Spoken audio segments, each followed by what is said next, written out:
jollof rice, your fufu, and your gari are all making you fat. If you're trying to lose weight as an African woman, you need to stop eating those foods.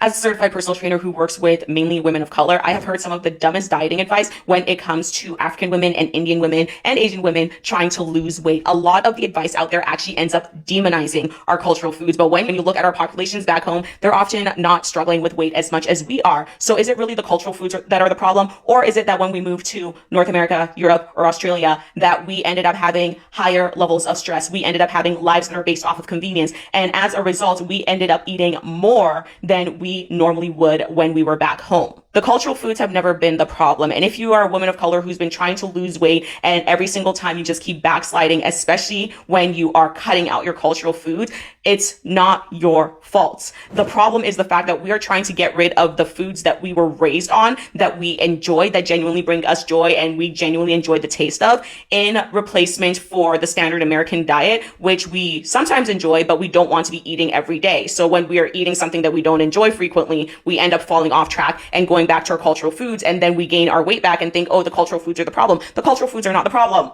The cultural foods are not the problem. The problem is that we don't understand how to modify our cultural foods to be a bit more conducive to our weight loss journey, aka substituting some of the carbs for more protein so that can help keep you fuller through the day. We don't understand that we still got to be mindful of our portion sizes. Back home, we were often, cooking in communities and portion sizes were kind of doled out to us. We didn't have the opportunity to constantly eat 24/7 like we do now. We weren't constantly eating on the go like we do now. So there needs to be a component of mindfulness when we are eating our cultural foods now, especially in a fast-paced society. And on top of that, we also have to be mindful of the fact that if you are a woman who's trying to lose fat, especially belly fat, you still need to be mindful of your stress management, because a lot of us are now in higher stress lives than we were back home. Different stressors, of course, but that still means that if we are constantly in a state of chronic stress, it is going to be harder for us to lose weight. So it's never the cultural foods that were the problem. It was just that you ended up in a new environment and a new life and a new society that never taught you how to maintain your weight and your health while still being able to maintain your culture.